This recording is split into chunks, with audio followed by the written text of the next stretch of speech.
untuk hari yang indah yang Engkau beri bagi kami, untuk kesempatan yang manis yang Tuhan sediakan bagi kami. Dengan aman dan nyaman kami boleh duduk, menikmati segala yang Tuhan telah sediakan. Kemurahan Tuhan ini untuk menuntun kami mengenal Tuhan yang mengasihi kami, mengenal Tuhan yang telah menyelamatkan jiwa kami, mengenal Tuhan yang telah menanti kami untuk berbalik kepada Tuhan. Ya Tuhan, bukakanlah pengertian kami untuk boleh melihat cinta kasih Tuhan yang besar. Dan saat ini kami akan mendengarkan suara. Kami tahu suara Tuhan yang berkuasa mengubahkan hidup kami. Oleh karena itu ya Tuhan, hati kami, pikiran kami, pendengaran kami, mata kami, dan seluruh anggota tubuh kami siap untuk fokus mendengarkan firman. Tolong juga hamba-Mu yang akan menyampaikan isi hati yang penuh dengan keterbatasan, tapi kuasa Allah akan menuntun setiap kami bersama-sama untuk mengenal Tuhan lewat firman Allah yang hidup. Di dalam nama Tuhan Yesus Kristus kami bersyukur dan berdoa. Amin. Jemaat, persilakan duduk kembali. Kita sungguh bersyukur kepada Tuhan. Hari ini kita kembali dikumpulkan untuk mendengarkan suara Tuhan. Adapun tema kita hari ini sudah tertera di warta kita. Tema kita hari ini adalah imanmu, sebagaimana lanjutan dari pembahasan kita sebelumnya. Mari kita buka dari Ibrani pasal 11. Ibrani pasal 11 ayat 7. Hari ini kita akan masuk di dalam ayat 7. Kita akan baca bersama-sama Ibrani pasal 11 ayat 7. Kita baca bersama-sama 1, 2, 3 ya. Karena iman maka nurut dengan petunjuk Allah tentang sesuatu yang belum kelihatan, dengan taat mempersiapkan bahasa untuk menyelamatkan keluarganya. Dan karena iman itu dia menghukum dunia, dan dia ditentukan untuk menerima kebenaran sesuai dengan imannya. Demikian firman Tuhan. Bapak, Ibu, dan saudara-saudara sekalian, ini minggu yang ketiga membahas tentang iman. 2 minggu sebelumnya kita sudah membahas imannya Habel dan imannya Henok. Di dalam Habel kita bisa melihat bagaimana akhirnya Tuhan mengindahkan persembahan Habel. Tapi bukan semata persembahannya, tapi karena Tuhan mengindahkan Habel karena imannya, sehingga persembahannya pun diperkenan oleh Tuhan. Lalu kita dilanjutkan dengan Henok. Henok kemudian diangkat oleh Tuhan karena dia dikenal oleh Tuhan. Dia dikenal oleh Tuhan karena dia bergaul dengan Tuhan. Mengapa dia bisa bergaul dengan Tuhan? Karena dia punya iman kepada Allah. Dia percaya bahwa Allah itu ada. Itu di dalam ayat ini. Lalu di dalam iman Henok, sekilas sebelum kita dilanjutkan ke Nuh, Henok bergaul dengan Allah selama 300 tahun, Bapak Ibu. 65 tahun dia memperanakkan. Anaknya bernama Metusalah.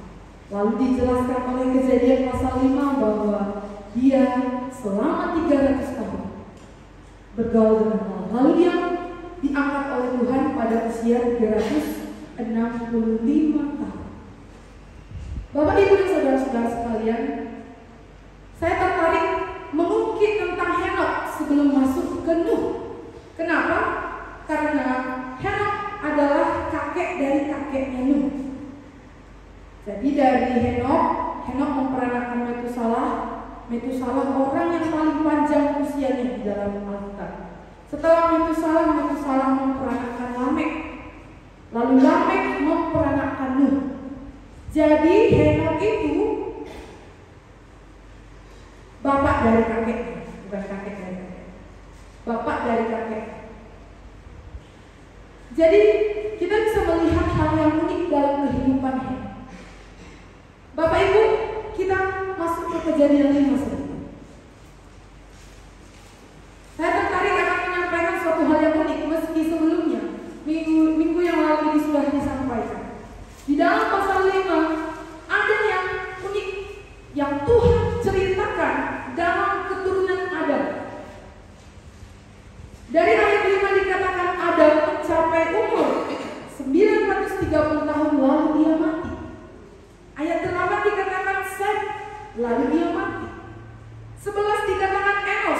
lalu ia mati.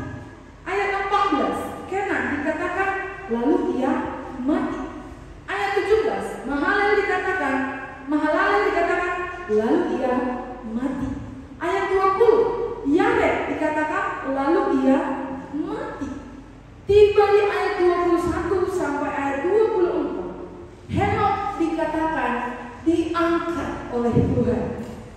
Tak masuk lagi di ayat 27, Metusalah lalu ia mati. Di ayat 31, Lamek lalu ia mati. Nanti sampai seterusnya Nuh juga akhirnya mati. Tapi apa yang di dalam pasal ini Bapak Ibu? Satu dari tokoh-tokoh yang diceritakan dalam Kejadian pasal 5 ini berbeda dari yang lain. Dia diangkat oleh Tuhan. Diangkat bukan karena dirinya, tapi karena dia dikenal oleh Tuhan. Dia dikenal bukan karena kehebatannya, tapi dia dikenal karena iman. Maka 2 minggu sudah berlalu kita bahas tentang iman.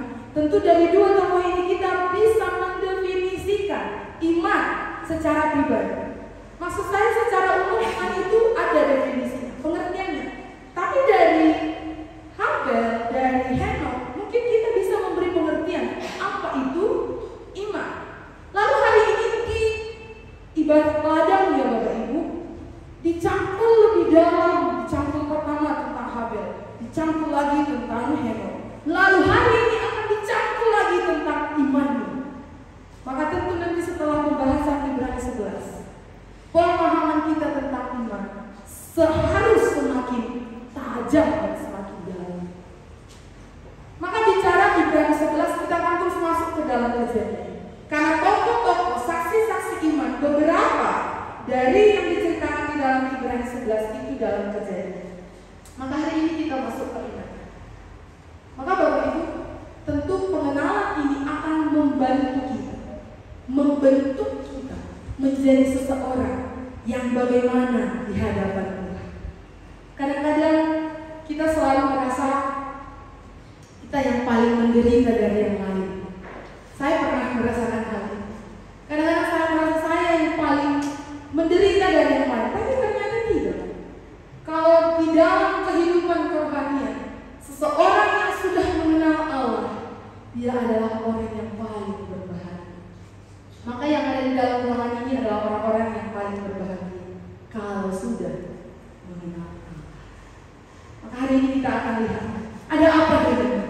Dari sekolah minggu kita udah tahu tentang. Maka ada pengalaman beberapa hari yang lalu. Khotbah tentang apa? Tentang Nuh. Bapak Ibu tahu responnya apa? Oh, beda ya responnya. Kenapa responnya gitu? Oh, Nuh. Kenapa gitu responnya? Karena Nuh itu bukan cerita asli. Nuh itu udah jadi cerita hafalan.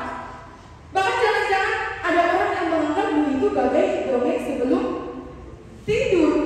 Kenapa? Nuh itu udah gak cerita asli lagi. Tapi sebenarnya apa yang kita pahami dari kisah? Penulis Ibrani mengangkat kisah Nuh dalam Ibrani 11. Kenapa?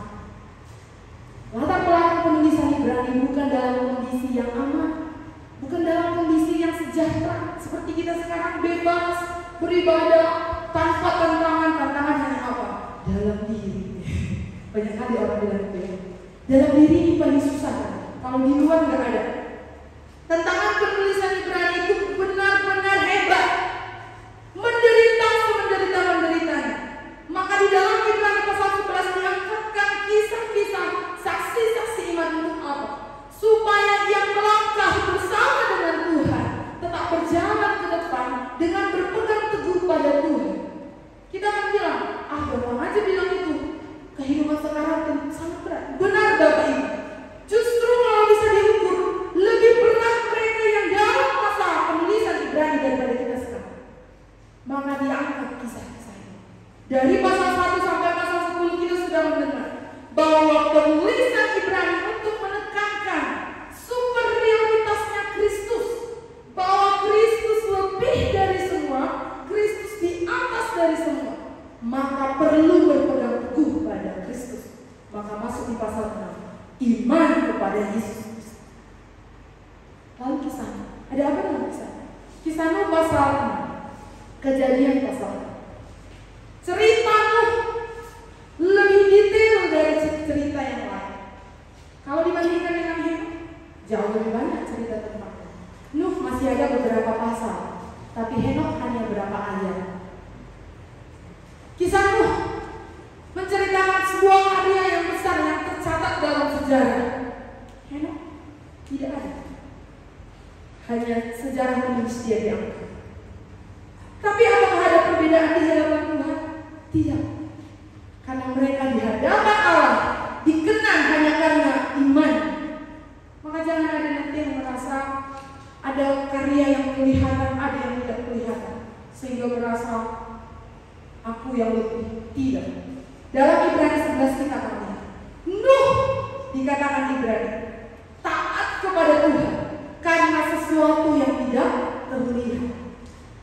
Bapak Ibu, apa hal-hal yang belum terlihat yang dicatat oleh Ibrani tentang hidupmu? Ketika Nuh di dalam kehidupannya, sesungguhnya Nuh itu bukan orang sempurna. Meskipun dia melakukan karya yang besar, setelah karya itu Alkitab menulis dosa. Tapi bukan pembelaan. Oh, saya nggak sempurna, Nuh aja nggak sempurna dia, bukan. Tapi Alkitab menuliskan Nuh ini diperkenan oleh Tuhan bukan karena kehebatannya, bukan karena sesuatu yang dia kerjakan, tetapi sesungguhnya karena imannya. Lalu kenapa dia bisa taat? Karena imannya. Maka ketika Tuhan berfirman kepada Nuh, Nuh dipanggil oleh Tuhan, disuruh Tuhan membuat sesuatu pada saat dunia bagaimana. Kejadian pasal 6 ayat 11 dan 12. Kita lihat bersama-sama. Supaya kita pikir, kalau dalam Alkitab itu gampang aja mereka bertahan, karena mereka melihat Tuhan lah, karena mereka mendengar langsung suara Tuhan lah, kan gitu alasannya. Kalau sekarang kan susah percaya sama Tuhan, susah beriman sama Tuhan, karena Tuhan itu nggak kelihatan, suaranya nggak terdengar, dan tantangan kehidupan sangat berat. Seringkali karena kurang tahu, maka kita banyak alasan. Atau karena merasa benar, sehingga kita banyak buat alasan.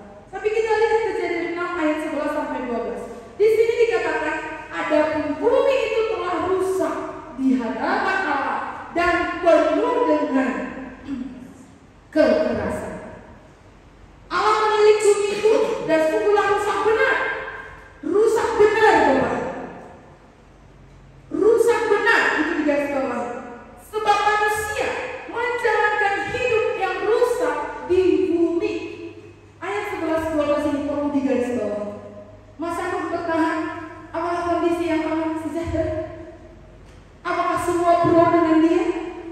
Di sini saya benar-benar ibarat kalau di waterboom itu ada apa namanya itu ya, bak-bak atau tempat-tempat air yang kalau di situ selalu ditumpahkan boom gitu ya. Ibarat saya waktu itu ibarat disiram, tapi siramannya udah lebih disadarkan gitu. Ketika mempersiapkan bahan ini, apa yang unik dalam kisah? Dunia nggak pro sama Nuh. Dunia nggak aman, nggak indah seperti yang kita bayangkan. Tapi Alkitab mencatat bumi telah rusak. Dari Adam rupanya bumi dosa nggak berhenti. Justru dosa berkembang seberkembang-berkembangnya. Bahkan dikatakan di pasal ini rusak benar. Dalam kondisi yang rusak benar, Nuh taat pada Tuhan. Maka di ayat 13 itu Tuhan berfirman kepadanya, kenapa Nuh bisa bertahan? Karena dia bergaul dengan Allah. Kenapa dia bergaul dengan Allah? Karena dia punya iman kepada Allah. Di dalam dunia rusak masih ada disisakan Tuhan orang-orang yang berkenan di hadapan. Sehingga melalui Nuh nanti bumi dilanjutkan. Keturunan Kain kandas, habis punah karena Nuh dari keturunan Set. Jadi keturunan Adam yang tertinggal setelah masa air bah siapa? Keturunan Set. Keturunan Kain mana? Habis. Nah, di sini kita akan melihat apa yang menjadi, di mana kita bisa melihat iman. Ibrani menulis ada hal-hal yang belum kelihatan. Bapak Ibu dan saudara-saudara kembali ke Ibrani tadi ya. Kita akan bolak-balik Ibrani Kejadian ini sejenak karena kisah Nuh yang diangkat oleh kisah Ibrani, oleh penulis Ibrani ada di dalam Kejadian. Di dalam Ibrani pasal 11 ini ayat 7 dikatakan karena iman maka Nuh dengan petunjuk Allah tentang sesuatu yang belum kelihatan, dengan petunjuk Allah tentang sesuatu yang belum kelihatan. Bapak Ibu, apa itu yang belum kelihatan? Penghakiman dunia atau penghukuman bangsa waktu itu belum kelihatan. Tapi ketika Tuhan katakan akan kuhukum dunia ini, dia percaya. Menghukum dunia pakai apa? Hujan. Hujan tak pernah ada, tiba-tiba ada kata Tuhan hujan. Lalu kan buat banjir, air bah. Nggak pernah sejarahnya ada air bah. Tapi Tuhan bilang kan kedua. Tiga ini yang akhirnya belum kelihatan. Yang didengar Nuh lalu dia percaya kepada Tuhan. Penghakiman dunia, penghukuman dunia karena dosa benar. Penghukuman ini akan diturunkan air bah atau banjir besar dengan hujan yang tak henti-henti. Hujannya bukan hanya dari atas, tapi dari bawah juga keluar semua air. Bapak Ibu, sebuah sejarah menuliskan air bah ini bukan banjir lokal, bukan air bah lokal, tapi planet bumi semua kena. Nuh buat bahtera disuruh Tuhan itu di atas gunung. Maka orang-orang bilang Nuh itu gila, Nuh itu on. Kenapa bisa on? Percaya dengan yang rasanya kosong. Di atas gunung buat bahtera, ini kan kita udah hafal ya ceritanya, jadi kita nggak perlu lagi buka Kejadian pasal 6 tentang dia membuat bahtera. Tuhan suruh dia detail buat bahtera, buat sebuah kotak besar, sebuah kapal besar, lengkap dengan penjelasan. Untuk apa? Di atas gunung disuruh Tuhan buat bahtera. Dengan kondisi hujan gak pernah ada, banjir gak pernah datang, dengan ancaman penghukuman dunia. Orang bilang, lu Nuh, kok percaya dengan dongeng-dongeng? Kalau sekarang mungkin kita akan bilang mistis-mistis seperti itu sih. Ini gunung loh, kalau terjadi banjir mungkin hanya di bawah sana. Kita di atas gunung gak akan terjadi apa-apa. Tapi Nuh, Kejadian 6 ayat 22 bilang taat, melakukan yang Tuhan bilang. Kondisinya Nuh taat, bukan semua pro hadiah. Anak-anaknya pun bilang, kemana Pak? Jangan-jangan Bapak salah dengar kan gitu ya. Kalau Bapak salah dengar boleh dipastikan lagi kan gitu.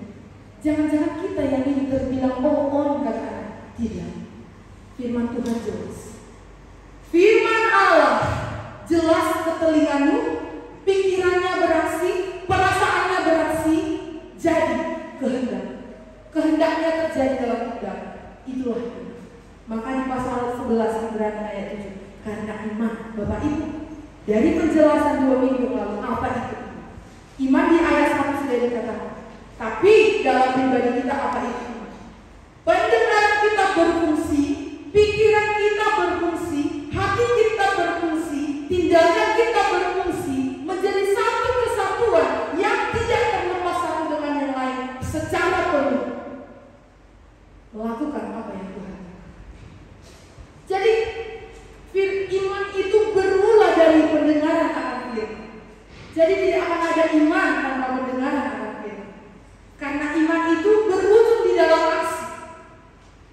Aksi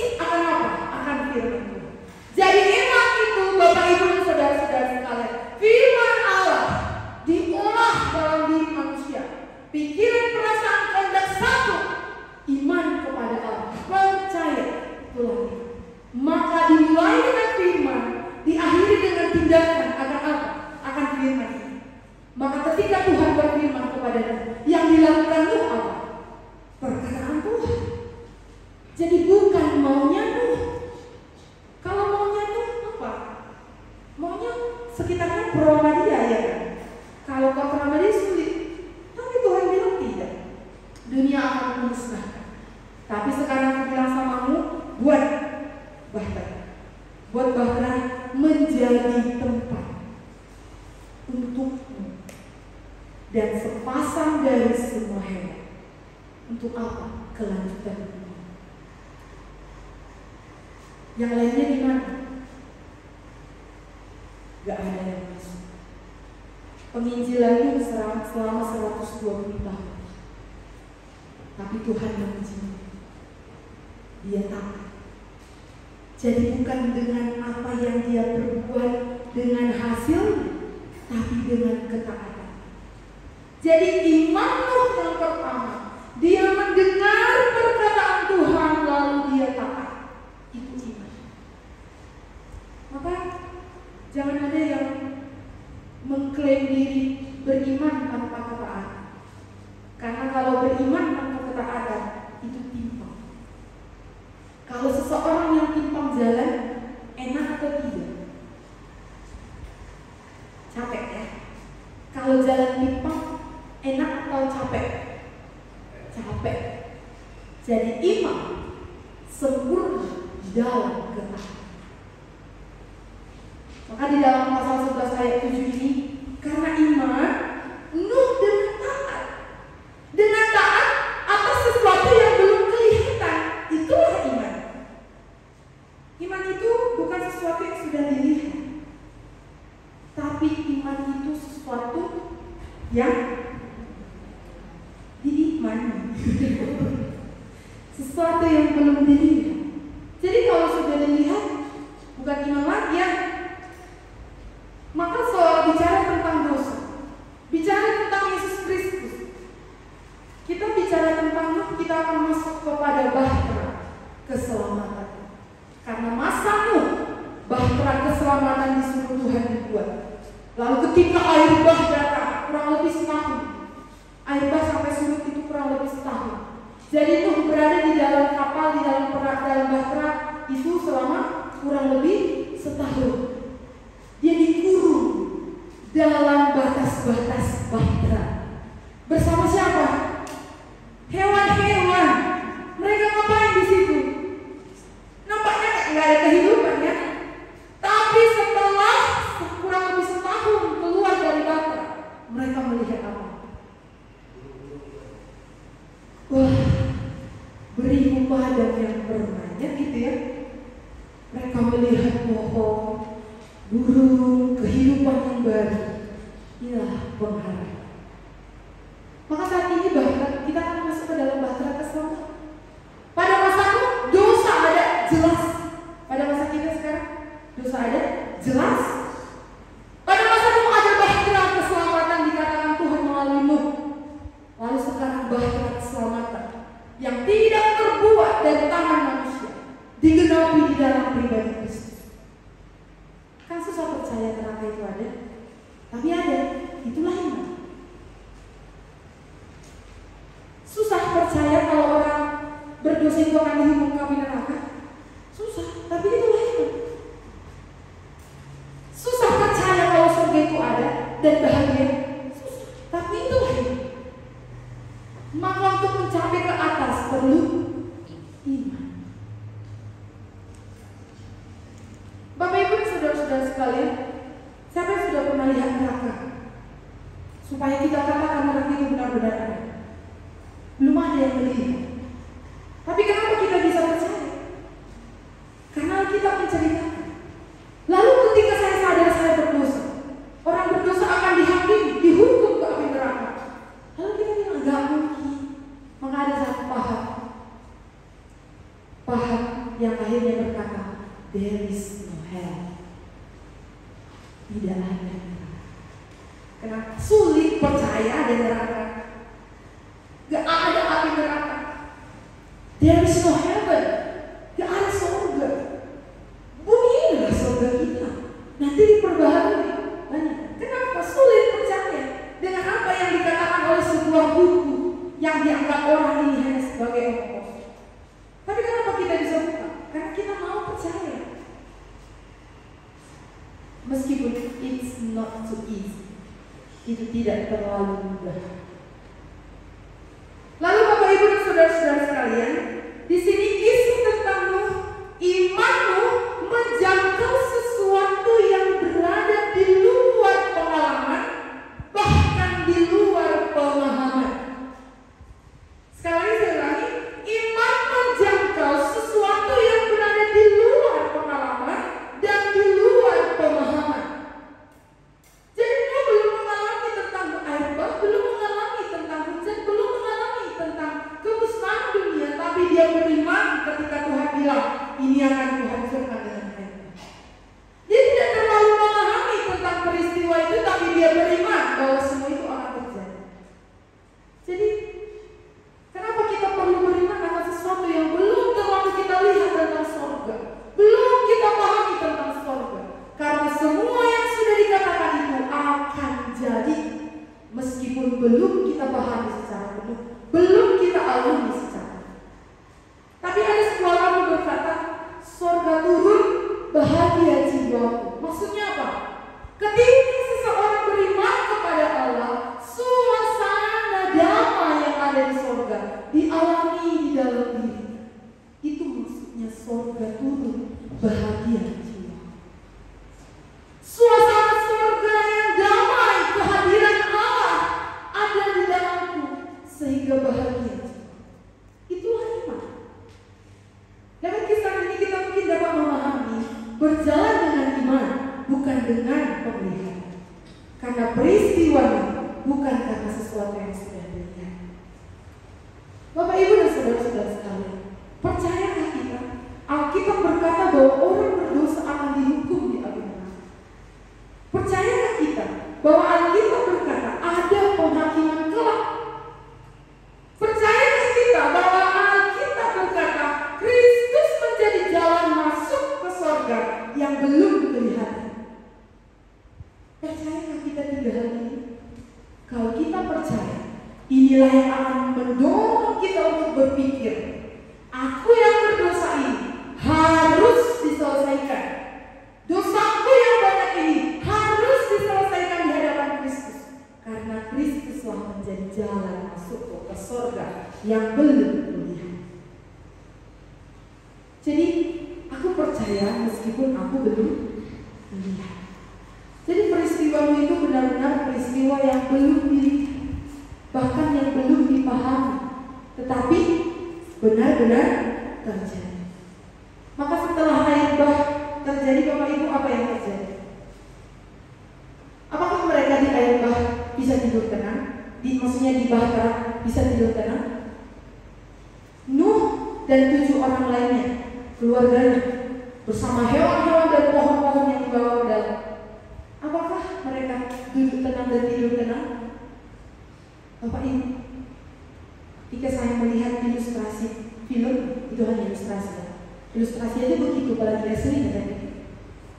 Mereka di dalam bah, setelah masuk, memang mereka lolos dari air bah.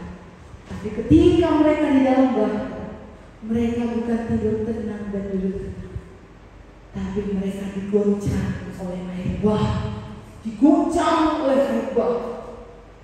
Buktinya menunjukkan apa? Jangan pikir setelah masuk bahtera bisa tidur tenang seperti yang kita pikir. Karena akan banyak goncangan, gitu ya. Kita belajar dari Nuh ya hari ini, kisah Nuh. Henok singkat kali. Henok bergaul lalu berangkat. Memang Henok enak kali ya. Tapi enaknya di kita. Karena zaman Henok pun bukan masa-masa yang enak loh. Henok mengalami 300 tahun, anaknya 969. Jadi Henok masih merasakan dunia yang keras, bumi yang telah rusak, politik, apalagi spiritual, religi, semua dirusak oleh dosa. Tapi Alkitab nggak menulis detail tentang Henok, jadi kita pikir Henok itu enak. Tapi kalau Henok bisa turun, kan dia nggak mati. Dia mau bilang, aku bukan enak loh, aku pun, gitu ya. Tapi nggak apa-apa, Nuh menceritakan secara detail bagaimana dia taat pada Tuhan karena imannya, tapi tidak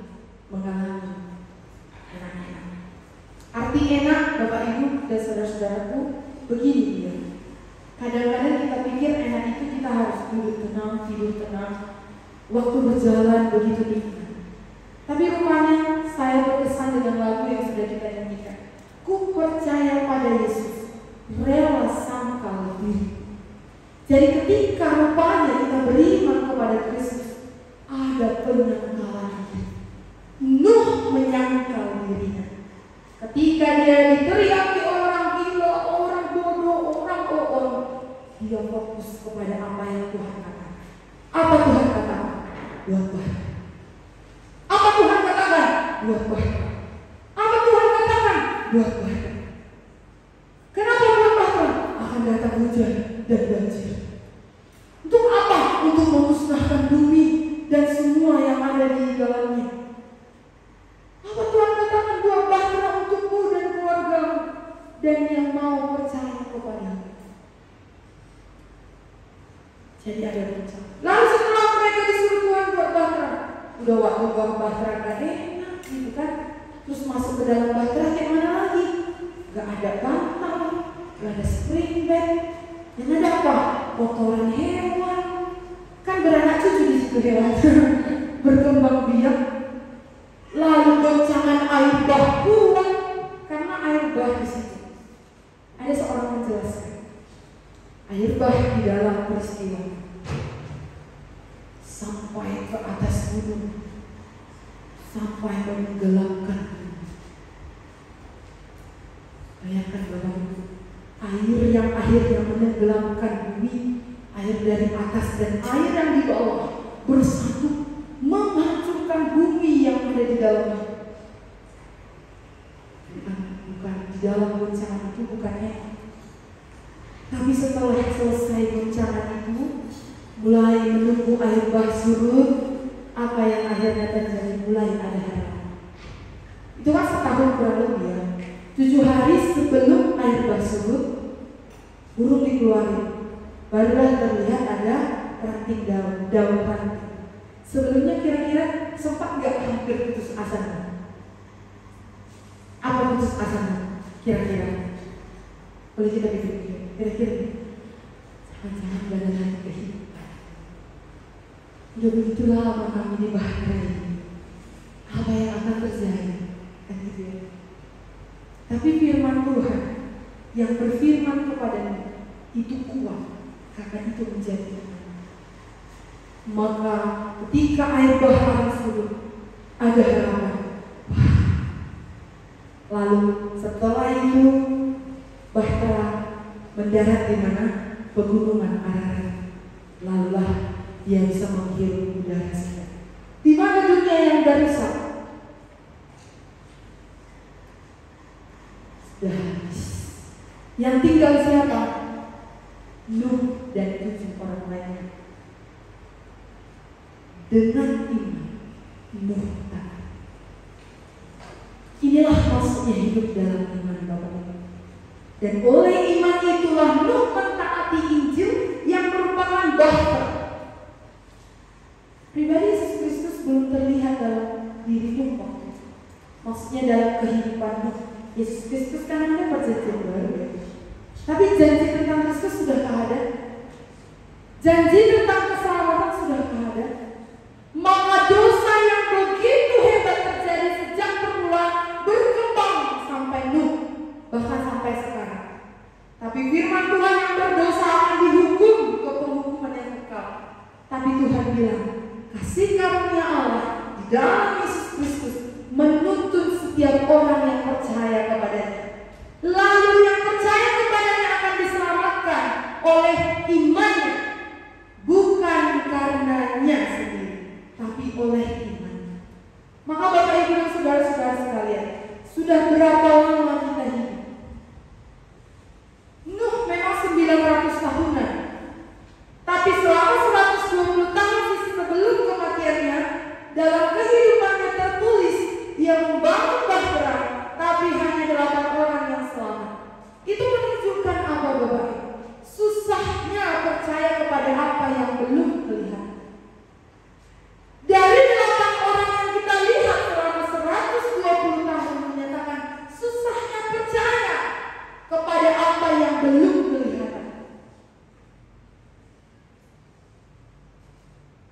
Maka sekarang bisa kita bilang susah sekali percaya, karena memang susah. Tapi kenapa Nuh nggak mengalami kesusahan waktu dia percaya kepada perkataan? Karena dia beriman. Jadi kenapa susah percaya? Bapak Ibu dan saudara-saudara sekalian, Nuh nggak susah. Ketika dia perkata Tuh, langsung kalau filmnya dia langsung dia melangkah mengukur syarat-syarat pembangunan bahtera. Nuh percaya karena apa yang didengar telinganya, meskipun tak dilihat, dia beriman. Maka sekarang kesusahan kita yang melihat ini apa? Pengen melihat, walau sudah didengar, maka susah. Soalnya susah kita percaya, kenapa? Karena nggak kita lihat. Pengen kita lihat dulu, berarti mau lihat dulu api nerakanya baru percaya. Itu dicatat oleh Injil. Siapa? Si orang kaya. Dia lihat dulu. Percaya nggak dia setelah dia lihat? Tapi gimana? Terlambat. Jadi Bapak Ibu dan saudara-saudara sekalian, kalau mau percaya, mau melihat dulu boleh. Gitu ya. Kalau mau lihat dulu boleh. Tapi nggak balik lagi. Bukan gitu ya. Nggak ada lagi kesempatan. Bahkan ketika si orang kaya bilang, kirim nasi Lazarus pulang, kayak enak aja. Di bumi dia memerintah, nyampe di neraka memerintah lagi. Dibawanya kekayaannya ke neraka, nggak berfungsi. Dibawanya buah-buahnya ke api neraka, nggak guna. Apa kata Bapak Abraham? Ada Alkitab. Ada Alkitab yang isinya kesaksian para nabi dan Musa. Itu aja dengarkan dan percaya. Gitu. Itulah iman. Cuma seringkali kita mau melihat gitu kan. Gak apa-apa juga kata Tuhan. Tapi gitu ya. Bapak Ibu dan saudara-saudara sekalian, seringkali kita percaya itu jadi omong kosong di tengah-tengah kita. Apalagi kalau ada orang bilang ada orang percaya, ada gak percaya gitu ya. Orang percaya, orang gak percaya bilang gitu. Oh, ada orang percaya, aku gak percaya. Kenapa gak percaya Bapak Ibu? Mau melihat? Kalau mau melihat dulu sayang, maka Tuhan bilang percayalah meski belum melihat. Hanya satu diberi Tuhan kesempatan khusus, itu si Thomas. Hanya satu itu, setelah itu gak ada lagi. Itu waktu Yesus baru bangkit. Thomas bilang, kalau belum kulihat lubang di tangannya, aku sulit percaya. Lalu Tuhan kasih ini, cobalah. Tapi setelah itu Yesus bilang apa Bapak? Berbahagialah mereka yang percaya walau tidak melihat. Setelah Thomas ada lagi? Tidak ada. Yang melihat malah celaka, itulah si orang kaya. Gitu ya. Thomas diberi kesempatan melihat baru percaya. Si orang kaya nggak ada lagi kesempatan. Dia melihat penghukuman itu benar-benar nyata. Maka akhirnya dia nggak bisa lagi pulang. Dia dihukum selama. Itulah percaya. Itulah iman. Lalu di masa Nuh, setelah air bah menenggelamkan bumi, bahtera ditutup, masih ada kesempatan. Yang bilang ini, Nuh, ampuni kami. Kamu bilang kamu gila. Oh, rupanya kami yang gila. Kami bilang kamu bodoh. Rupanya kami yang bodoh. Apa sekiranya Nuh dengar? Tapi sayangnya Nuh nggak dengar ya. Sama peristiwa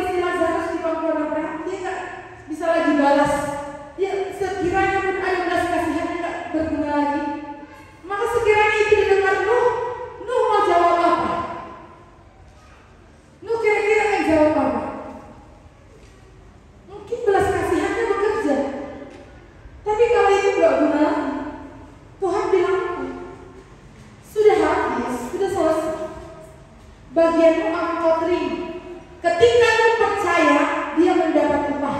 Kamu gak percaya, gak dapat upahmu. Jadi sama-sama dapat upah. Tapi isi upahnya apa? Jadi di sini pun yang ada di ruangan ini, kita sama-sama dapat upah, gak usah takut. Sama-sama dapat upah, tapi isi upahnya yang perlu dicek. Jadi jangan merasa bangga kalau sampai saat ini belum percaya. Karena setelah air bah terjadi, orang-orang yang gak masuk akhirnya bilang, Nuh, kami yang gitu ya.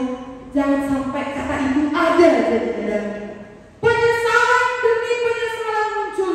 Karena apa? Karena tidak ada iman. Jadi iman itu gak sulit ketika mau percaya. Tuhan bilang mau percaya. Lalu ketika Tuhan bilang, I am the way, I am the truth, I am the life. Karena kalau aku bilang aku gak jalan, udah hafal semua kan. Jadi gak lupa dulu bahasa Inggrisnya supaya gini, apa itu gitu. Aku jalan kebenaran dan hidup. Gak ada ke surga kalau gak melalui aku, kata Tuhan. Lalu kita mau bilang apa? Mikir-mikir. Mikir-mikir. Akhirnya gak sulit percaya. Kenapa sulit?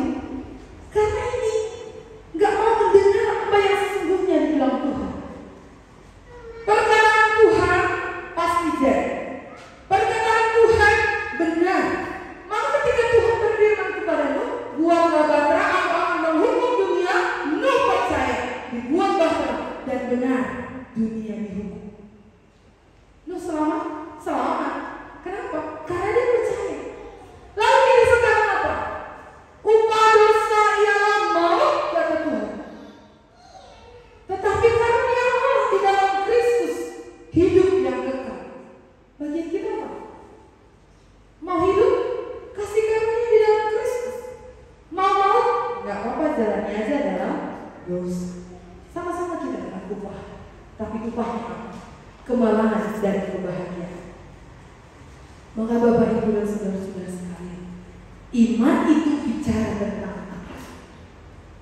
Taat kepada apa yang dikatakan Tuhan. Iman itu bukan bicara soal apa yang telah diperbuat, tapi iman bicara tentang sepenuhnya diriku ini bersandar kepada Tuhan. Iman itu bukan bicara apa yang menjadi isi persembahan kita. Karena di awal dimulai dengan Habel, bukan isi persembahannya, tapi Habelnya yang indah.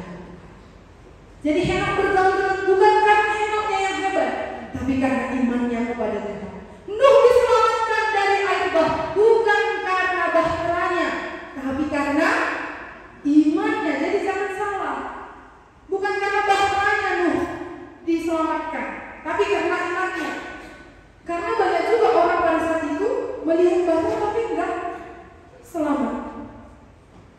Maka kita sekarang, kita diselamatkan bukan karena apa yang telah kita kerjakan atau karena kita siapa, tapi hanya karena iman. Maka kalau melalui iman, tidak ada orang yang akan memegahkan diri. Kenapa Tuhan samaratakan hanya karena iman? Supaya orang jahat, orang Yunani, bangsa-bangsa lain tidak ada yang bermegah. Kalau karena perbuatan, orang-orang agamawi bisa bermegah. Kalau karena usaha dan semuanya, orang-orang yang giat akan bermegah. Tapi mari kita lihat orang-orang yang giat seringan diperkenan Tuhan atau tidak.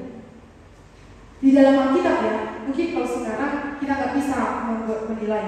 Di dalam Alkitab yang sudah kita baca, kemana orang Yahudi, orang Farisi? Dalam satu bagian firman Tuhan bilang, enyah. Padahal mereka orang-orang hebat dalam taat akan firman Tuhan. Tetapi ada satu kehancuran. Siapa? Kehancuran orang Farisi. Mereka tidak menerima Yesus Kristus sebagai Tuhan. Yesus Kristus sebagai Tuhan mereka tolak.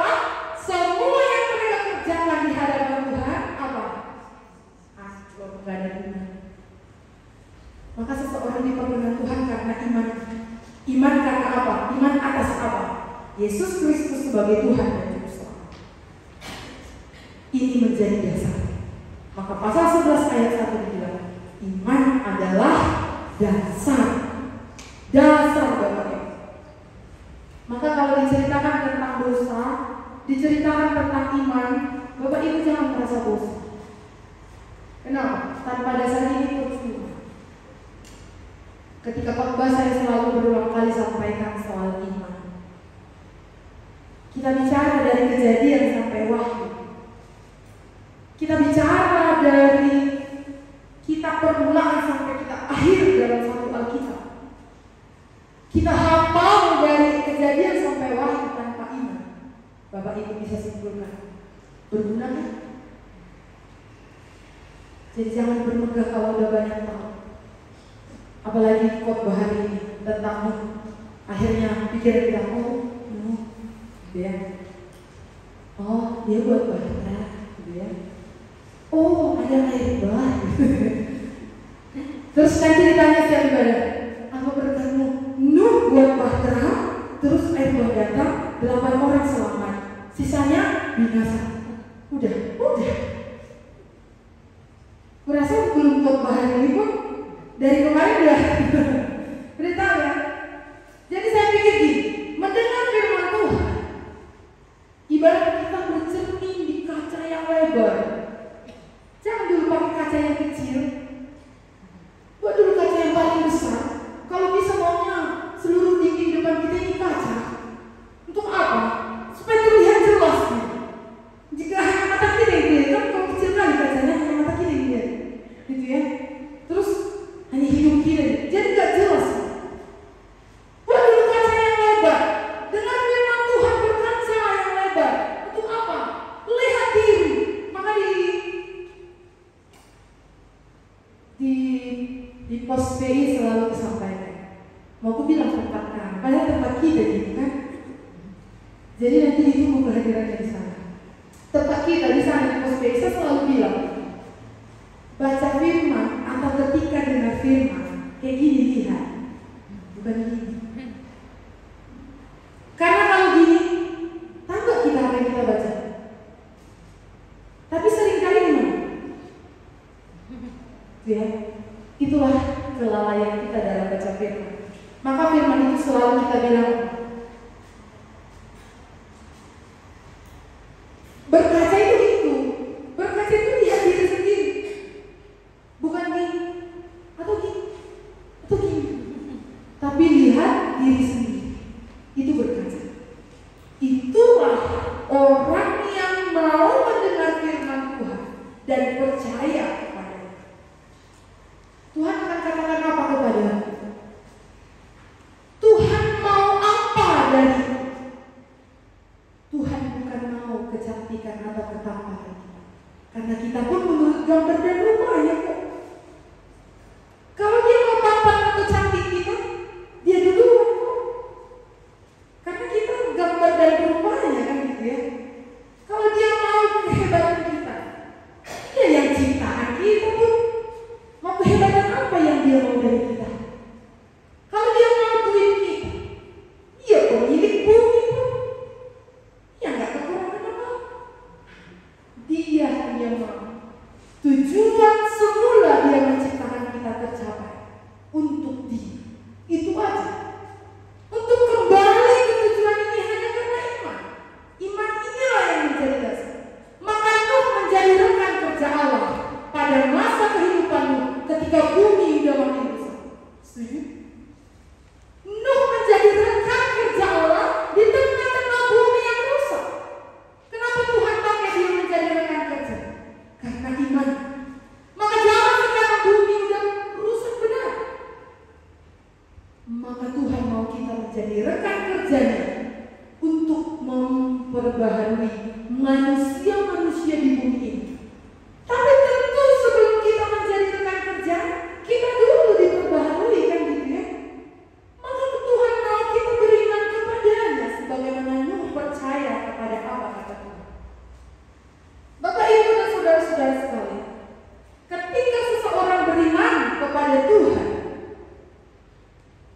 imannya berdasar di dalam Kristus, Dan Kristuslah yang menjadi pegangannya yang kokoh untuk bertahan dalam dunia yang rusak. Maka Nuh bertahan, Henok bertahan, Habel cepat mati. Dia bukan gak bertahan makanya mati ya, karena dia apa? Dibunuh.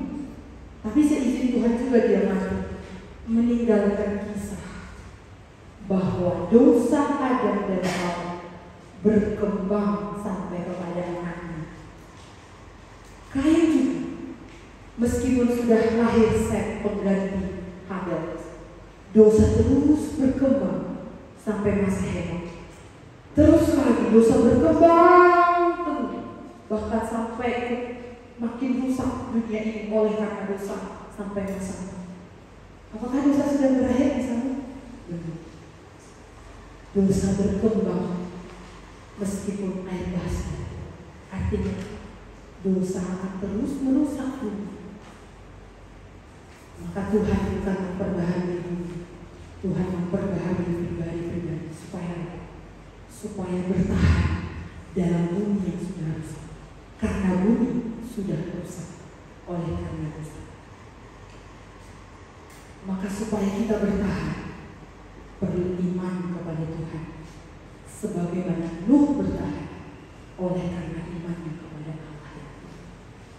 Maka hari ini Tuhan menyediakan bahtera keselamatan, bahtera keselamatan di dalam Yesus Kristus pada zaman kita. Jadi jangan lagi capek mencari bahtera dunia. Aku mau selamat kayak Nuh, aku mau cari bahtera Nuh gitu ya. Kemana kita cari bahtera? Gak perlu lagi capek. Maka Tuhan itu sangat baik. Maka kan itu adalah Tuhan itu baik, sungguh baik bagi.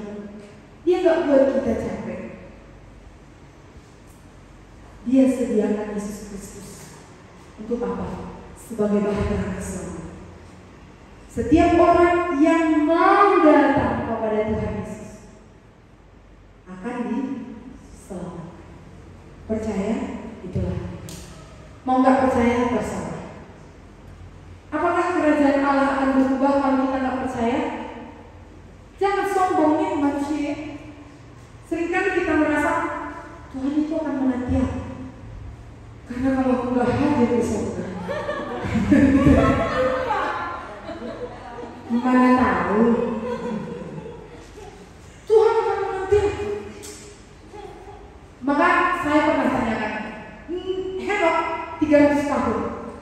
Kalau kita sebagai Henok, kita mau isi apa?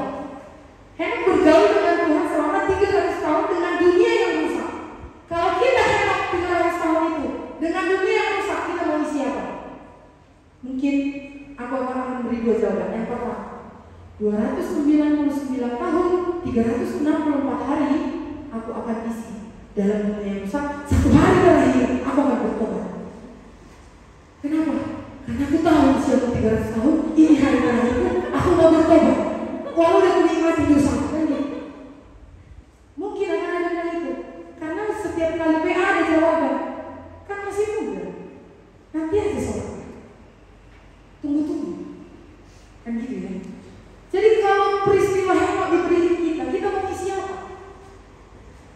Atau akan ada yang jawab pertanyaan apa? Kemungkinan kedua, gini aja, kuisi 50-50. 150 tahun dalam dunia yang rusak ini diikuti, 150 tahun lagi aku akan bergaul dengan Allah. Mungkin akan ada juga jawab. Tapi Henok ini 300 tahun penuh diisi dia bergaul dengan Tuhan. Lalu dia diangkat. Mari kita pikirkan ya, kita hidup sampai berapa? Kita nggak tahu. Musa bilang 70, bahkan kalau kuat 80 tahun.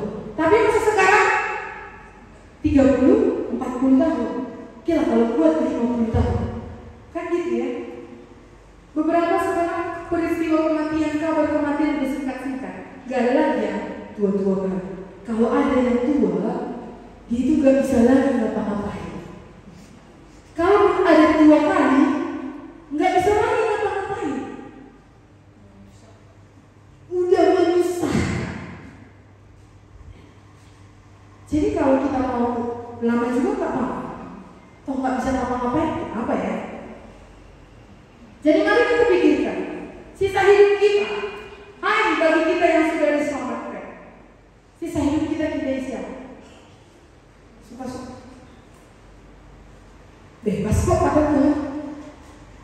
Kan kita nggak pernah dipaksa ya. Maka Bapak Ibu, di dalam setiap khotbah saya seringkali juga sampaikan berkat. Seringkali pikiran saya yang bisa termasuk liar, tapi aku mencoba untuk tidak liar.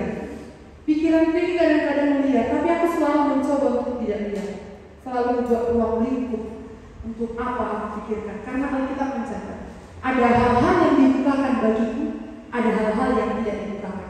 Jadi yang tidak dibukakan ini capek kali buka-buka, juga dibukakan capek sendiri kan. Misalnya nanti di surga aku ketemu bayi gak ya kan gitu. Biar kita bayi gak ditulis. Kan kata Tuhan ada yang dibukakan, ada yang gak dibukakan. Jangan capek pikirkan yang gak dibukakan. Pikirkan yang dibukakan. Ini masalahnya yang dibukakan gak dipikirkan, yang gak dibukakan dipikir-pikirkan. Itu maksudnya dia. Jadi pikiran saya sendiri, tapi saya bilang sama Tuhan, tolong pikirannya. Saya mau mengerti. Suatu hari dalam persiapan khotbah, kan biasanya dalam pekerjaan Tuhan selalu ada tantangan. Saya sempat merasa berpikir, wah, kenapa saya begini? Karena saya melihat oknum-oknum lain. Di situ waktu itu khotbah, persiapan bahan khotbah, di situ memang saya bersyukur Tuhan mengkhotbahkan saya dulu gitu sebelum saya khotbah. Situ Tuhan bilang, waktu Yesus dieluk-elukan di Yerusalem. Mungkin beberapa orang sudah mendengar berkat ini, tapi saya sampaikan kembali di mimbar ini. Karena hari ini kita bicara tentang iman, yang dimana iman tidak berhenti di situ, tapi terus berjalan. Dan di dalam perjalanan ini kita terus beriman. Waktu itu khotbah tentang Yesus dieluk-elukan di Yerusalem. Diberkatilah dia yang datang dalam nama Tuhan. Gitu ya. Terus orang-orang Farisi bilang, tegurlah murid-murid itu dia. Kayak gitu. Mungkin nggak gitu ya ekspresi, tapi bisa kebanyakan kayaknya gitu lah ekspresi orang Farisi. Tegurlah. Kan mereka mau nggak kelihatan gitu, tapi kayak kelihatan gitu. Susah bilangnya. Tegurlah mereka dia. Tuhan bilang di situ jelas bagi saya. Kalau mereka diam, batu-batu ini akan berteriak. Bapak Ibu dan saudara-saudara sekalian, Tuhan bilang, kalau kamu nggak mau dipakai, aku bisa pakai yang lain. Di situ saya bilang, oh, nggak mau Tuhan, pakailah aku.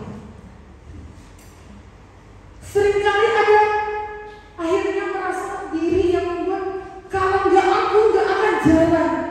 Di situ Tuhan bilang tidak.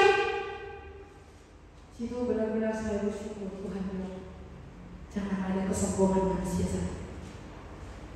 Kalau kamu nggak mau dipakai, ya udah, batu bisa dipakai. Itu menunjukkan apa? Tuhan yang hebat. Jadi kaum muda dan kaum orang tua yang ada di tempat ini, kalau nggak mau percaya Tuhan Yesus pun nggak apa-apa. Dari batu pun bisa dipakai. Kalau yang sudah diselamatkan, kalau mau dipakai Tuhan silakan. Kalau nggak mau dipakai Tuhan juga silakan. Karena yang lain bisa dipakai Tuhan. Ternyata dipakai Tuhan adalah anugerah. Itu adalah anugerah. Karena kita nggak Tuhan ini. Bapak Ibu dan saudara-saudara sekalian, Nuh tercatat namanya dalam sejarah. Ngapain? Buat bahkan dia percaya kepada Tuhan Yesus. Maukah nama kita tercatat dalam sejarah kehidupan kita? Itu dalam sejarah kita ya. Ketika selesai perjanjian baru ada satu tokoh umurnya pendek, namanya John Calvin. Umurnya pendek. Waktu di perkuliahan saya mempelajari John Calvin. Dia tidurnya bisa sampai 2 jam sehari, 2 sampai 4 jam. Ngapain dia? Bukan kurang kerjaan dia bahasa kita, tapi bukti kecintaannya kepada Tuhan. Dia memikirkan pekerjaan Tuhan, bukti kecintaannya kepada Tuhan.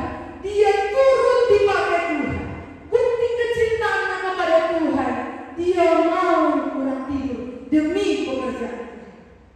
di situ karena dia kurang tidur kesehatannya terganggu, cepat mati. Tapi saya pikir lebih baik seperti itu. Kenapa? Meskipun pendek umurnya, Bapak Ibu, apa istimewanya? Namanya tercatat di dalam sejarah gereja. Apa yang kita hidup panjang? Nama kita nggak tercatat di mana-mana. Bukan nggak tercatat di mana-mana. Tercatat di satu tempat. Namanya api neraka. Kan gitu ya. Jadi bagi kita yang ada di ruangan ini, bukan nggak tercatat di mana-mana. Semua orang berdosa sudah pasti masuk. Pasti atau tidak? Percaya? Setuju? Setuju Bapak Ibu? Jadi bukan nggak tercatat di mana-mana, sudah tercatat di satu tempat itu. Tapi yang percaya kepada Yesus Kristus sebagai bahasa keselamatan saat ini, namanya dulu yang tercatat di dalam penghukuman pindah kemana? Ke dalam keselamatan hidup. Tercatat di surga. Selain itu, kalau nama kita mau tercatat di dalam sejarah kehidupan kita, do everything you love, itu kata Paulus di dalam Korintus. Lakukan segala pekerjaanmu dalam kasih. Kasih apa? Kasih yang sudah Tuhan letakkan di sini. Kalau ditolak, mundur. Ini sebenarnya khotbah ke saya juga. Jadi kalau nanti Bapak Ibu, kalau nanti saya terlihat mundur, tolong ingatkan saya khotbah hari ini. Tolong bilang ke saya, Israni, dengar khotbah tanggal 22 Mei. Karena khotbah mis tetap maju karena iman. Bapak Ibu, mari kita sama-sama bersyukur. Tidak ada yang sempurna. Tidak ada yang sudah memperoleh seperti Paulus bilang, ketika dia memberitakan Injil Kristus, ketika dia memberitakan maju terus di dalam iman, Paulus bilang, bukan seolah-olah aku mendapatinya dengan sempurna, tapi aku mengejarnya. Jadi di antara kita bukan ada yang sudah hebat. Jadi jangan pandang hamba Tuhan itu hebat, bukan. Nuh yang hebat setelah air bah dicatat Alkitab dosa, menunjukkan apa? Dia enggak hebat. Dia diperkenan Tuhan hanya karena iman, bukan karena hebat. Maka kalau kita di sini merasa udah hebat, bertobat, kita diperkenan Allah karena iman, bukan karena sesuatu yang kita kerjakan. Lalu bagaimana bisa bertahan dalam dunia yang rusak? Beriman kepada Tuhan, perkataan Tuhan didengarkan, lalu taat. Taat apa? Perkataan Tuhan. Perkataan Tuhan bilang ini. Itulah perkataan Tuhan bilang ini. Maka iman itu ketika seorang bertobat dari dosa, itu dikatakan iman. Kenapa? Karena dia taat. Ketika Tuhan bilang, aku datang supaya kamu hidup dan mempunyai segala kelimpahan, itu pun didengar ya. Lalu dia bilang, yang mendengar, iya Tuhan, aku mau menerima hidup dan kelimpahan. Masuklah dalam hati, aku percaya. Itu taatnya, tanda taat. Tanda taat apa? Tanda percaya kepada apa kata Tuhan. Maka kalau kita dikatakan percaya, apa yang kita dengarkan? Lalu kalau kita dikatakan beriman, apa yang sering kita dengarkan perkataan Tuhan sehingga kita dikatakan beriman? Maka harus taat. Itulah. Jadi iman itu selalu diawali dengan perkataan Tuhan. Tanpa perkataan Tuhan tidak ada. Maka orang yang sudah diselamatkan, bagaimana kalau tidak dengar firman Tuhan? Goncangan itu buat karya. Tapi kalau ada firman Tuhan, ada goncangan. Bisa nanti gitu ya. Tapi kalau tidak ada firman Tuhan, goncangan sekecil apapun terasa kuat. Maka kalau Bapak Ibu, kalau ada gempa, kalau kita sedih, terasa nggak? Kalau kuat kendi baru terasa ya. Tapi kalau kita diam aja, gempa yang pelan kali terasa lari goncangan. Iya nggak? Maka Bapak jangan berdiam. Orang dia sudah diselamatkan, tetap perlu firman Tuhan. Jadi orang yang diselamatkan cukup beriman di situ saja. Iman Paulus bilang, orang benar hidup dipimpin dari iman kepada diri sendiri, kepada kesibukan masing-masing, kepada pergumulan sendiri, dari iman kepada iman. Maka nanti siap saksi-saksi iman pasal 12. Spoilernya, penulis Ibrani bilang, pandang kepada Yesus Kristus yang sudah sampai meneteskan darah. Kalau kamu belum, kamu yang belum meneteskan darah saja berkata capek hidup.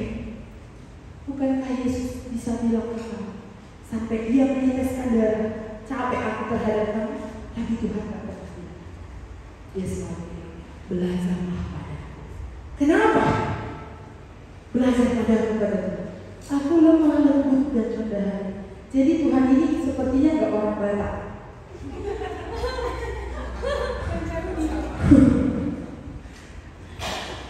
Orang Batak gak rendah hati, gak lemah lembut maksudnya.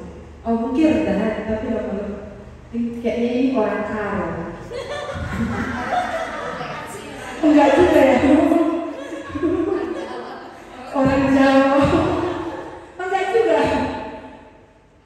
Tapi dia bilang belajar kepada aku lemah lembut dan rendah hati. Jadi kita gak kekurangan dulu. Kita belajar kepada si A, punya batas kesabaran. Kita belajar kepada si B, punya batas kesabaran. 10 kali kita bilang, bisa kita disergap, ya kan? Atau kita mendapat feedback yang kurang enak menurut kita pribadi. Tapi Tuhan belajar.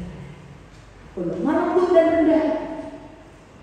Hei, yang sudah mendengar suara Tuhan lama, tapi kayaknya susah kali percaya. Tunjukkan. Dengar. Kalau sudah dengar, percayalah. Jangan lagi tunggu besok. Karena kalau sudah percaya, memang gitu ya. Setelah percaya baru kita sadari kebodohan kita. Coba lihat sebelum percaya. Pasti kita akan bilang, ya enggak kamu yang merasakan yang kurasakan, gitu ya. Ya enggak kamu yang mengalami sakit yang kualami. Tapi kalau kita udah ada perkataan itu, kalau kita percaya, aduh Tuhan berapa kali aku bilang itu kan gitu ya. Berapa kali aku bilang itu, rupanya seperti ini rasanya. Jadi Bapak Ibu dan saudara-saudara, begitu indah hidup di dalam Tuhan. Indah apanya? Indah jalannya? Enggak. Manis rasanya? Enggak. Indah apa? Bersekutuan dengan Tuhan, memberi keindahan meskipun pahit, meskipun tergores dalam, meskipun berdarah-darah, tapi firman Tuhan memberi keindahan. Itu sebabnya mari kepadaku. Lewat peristiwamu engkau sudah melihat. Sekarang kita lebih enak dari itu. Kenapa? Waktu dulu dia belum lihat hujannya, dia belum lihat banjirnya. Kita sekarang udah lihat enggak? Maksudnya udah saksikan dari Alkitab. Sudah. Lalu murid-murid, ketika Tuhan panggil mereka, lalu diberitakan aku akan mati. Petrus bilang, sekali-kali engkau tidak akan mati. Kenapa? Karena mereka belum lihat. Tapi setelah mereka lihat gimana? Maka kita paling enak. Enaknya apa? Satu Alkitab penuh sudah. Jadi dibilang di sini akan ada air bah. Perlu kita iman untuk mengimaninya? Enggak perlu lagi karena sudah terjadi. Meski enggak kita lihat, tapi akhir ceritanya sudah ya. Lalu tentang percaya di kitab-kitab lain, orang-orang yang enggak percaya Kristus akan dihukum. Orang-orang yang enggak percaya Kristus, orang-orang yang percaya Kristus akan diselamatkan. Kita udah lihat contoh-contoh langsung dari Alkitab. Jadi sebenarnya tidak terlalu sulit untuk percaya, karena kita sudah tahu peristiwanya. Tapi masalahnya, karena udah kita tahu yang jadi sulit kan gitu ya. Makanya baik aku kayak Petrus. Kulihat Yesus. Aku percaya daripada sekarang. Banyak pikir. Lebih parahnya Bapak Ibu dan saudara-saudara sekalian yang ada di ruangan ini dan yang ada di rumah. Lebih parahnya dia akan bilang, lebih baik aku jadi hewan daripada jadi manusia. Kenapa? Karena sudah tidak percaya. Hewan dibinasakan selesai. Hewan mati selesai. Manusia mati binasa. Kenapa itu bisa muncul? Ini terlalu maju. Maka waktu itu Nuh menerima tugas yang diberi Tuhan karena dia percaya kepada Tuhan. Dia percaya. Dia gak bilang, Tuhan lebih baiklah aku kayak jerapah itu. Karena jerapah itu hanya disuruh masuk, gak buat bahtera. Buat bahtera capek juga. Tapi karena imannya dia tahan. Lalu kita yang ada di ruangan ini, Bapak Ibu dan saudara-saudara sekalian, Tuhan beri kesempatan hari ini karena iman kita bisa diselamatkan. Iman kepada Yesus Kristus, kita bisa dibebaskan dari penderitaan secara batin, penderitaan karena dosa yang mendekat, penderitaan kekal dalam api. Percaya kepada Yesus Kristus membawa keuntungan besar bagiku karena aku diselamatkan. Percaya kepada Yesus Kristus membawa keuntungan besar bagiku karena aku diperlayakkan menjadi rekan kerja. Jadi lewat firman Tuhan hari ini, biarlah kita bersama-sama mensyukuri anugerah bahwa ternyata dipakai Tuhan adalah anugerah terbesar. Tapi Bapak Ibu ketika dipakai Tuhan harus siap menerima saran dan kritik. Karena gak ada sesuatu yang sempurna tanpa saran dan kritik. Walau saran dan kritik itu kadang-kadang menyakitkan. Tapi pikirkan juga cara kasih saran dan kritik ya. Jangan tulis lemparkan ke mukanya. Enggak juga lah. Enggak juga gitu lah cara kasih saran dan kritik. Tapi Bapak Ibu saudara sekalian, artinya ada warning.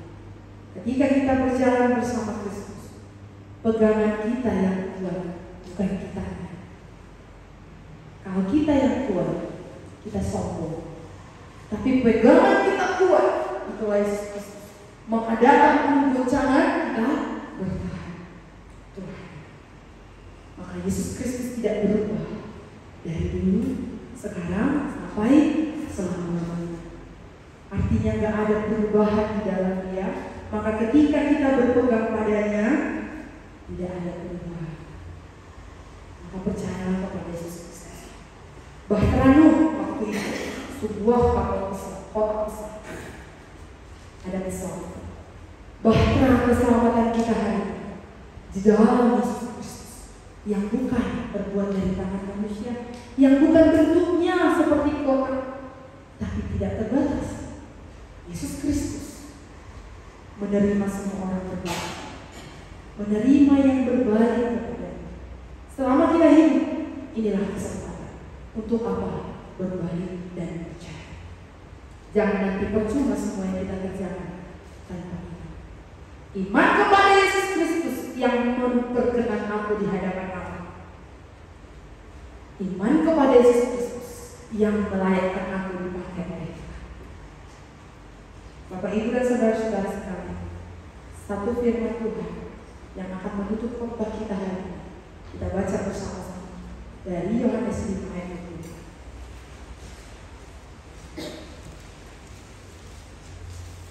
Mari kita baca bersama-sama. 1, 2, 3 ayat.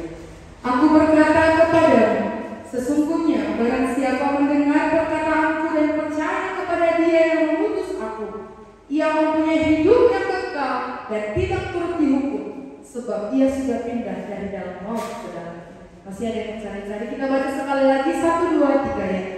Aku berkata kepadamu, sesungguhnya barang siapa mendengar perkataanku dan percaya kepada Dia yang mengutus aku, ia mempunyai hidup yang kekal dan tidak turut dihukum, sebab ia sudah pindah dari dalam maut ke dalam hidup. Firman Tuhan sudah berkata, iman adalah percaya. Yang percaya kepada firman Tuhan akan diselamatkan. Bagian sekarang tinggal bagian.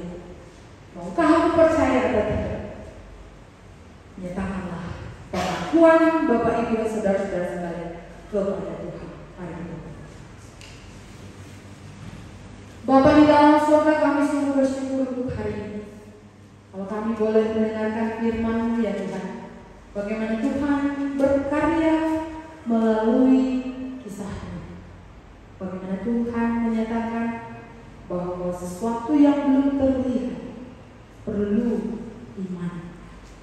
Ya Tuhan, kami melihat bagaimana bumi yang benar-benar rusak dalam kehidupan-Mu. Tetapi Nuh bisa bergaul dengan Allah, bukan karena kesalehannya semata, tapi karena imannya kepada Allah. Inilah yang menjadi pengharapan kami ya Tuhan.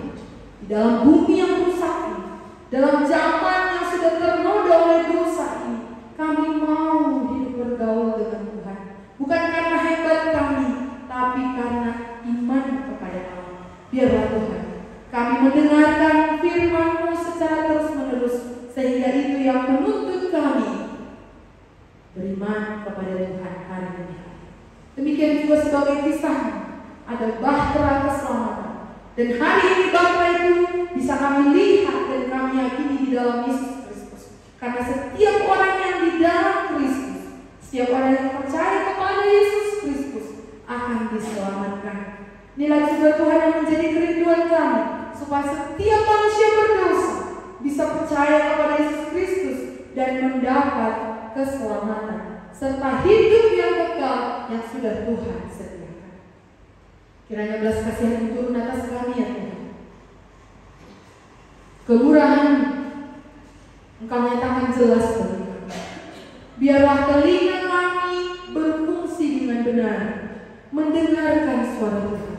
Pikiran, perasaan dan kehendak kami sepenuhnya tunduk dan percaya kepada Tuhan, karena itulah hidup. Belas kasihan turun atas kami ya Tuhan, sehingga kerajaan ditegakkan di bumi ini. Kami bersyukur untuk hari ini, kalau Engkau hidup dan berbicara bagi kami. Kemuliaan hanya bagi-Mu ya Tuhan. Di dalam nama Tuhan Yesus Kristus kami bersyukur.